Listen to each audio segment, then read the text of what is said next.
Hello again, welcome to the next year of beer blog. We're at the computer again. We're writing tasting notes tonight. We've got some spontaneous fermenting beers. We've got a Faro and a Gröser there that we're writing notes on tonight. And we're writing notes on them. I'm working on a book. I'm sure I've mentioned that before. And as you might imagine, it's about as much fun as it sounds writing a book on beer. You get to taste an awful lot of beer. You get to drink quite a bit of beer. You get to sit down and think about it, and you get to write your impressions. That's, like I say, it's as much fun as it sounds. It's great. But one of the brilliant things that I've found in doing this is when I speak to people, they say to me, "Oh, I tell you what, if you're writing a book, I've got some interesting beers you might like." And one particularly generous chap, Phil at Beer Merchants, I spoke to him and he's like, "Oh yeah, no, I've got some interesting beers you might like.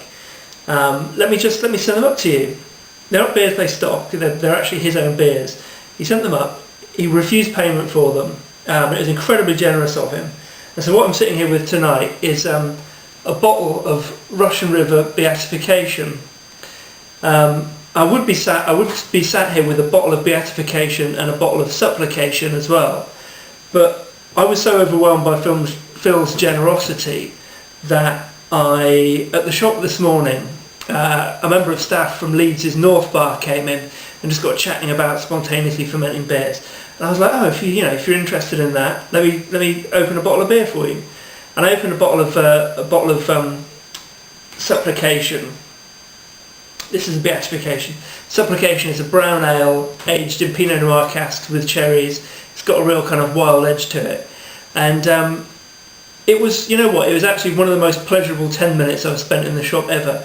We opened a really, really hard to find beer and we talked about it and we talked about what we thought, and it was fantastic. And then it struck me, actually, beer is all about sharing, and that's kind of, not wishing to sound sickly or anything, but that's kind of what these blogs are all about. It's about kind of sharing information, and I'd love to be able to physically share a beer with you, but I can't. So the next best thing is to have a beer and just talk about it and say why it's a great beer.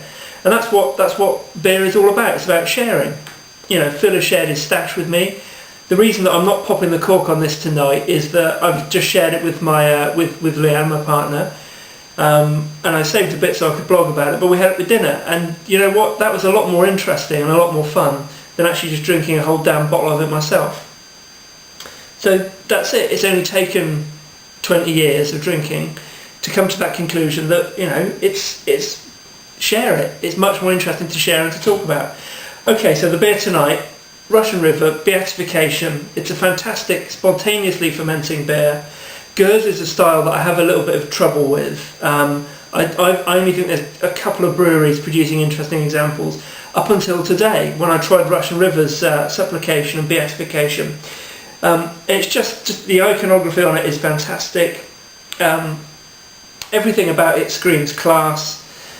I love, It's incredible. It's an absolutely authentic Gröser. It's a blend of two lambic beers.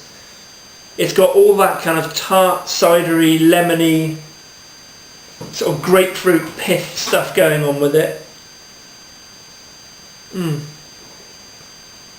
Oh, got a lovely immediate tartness, more kind of pithy citrus pith in the finish.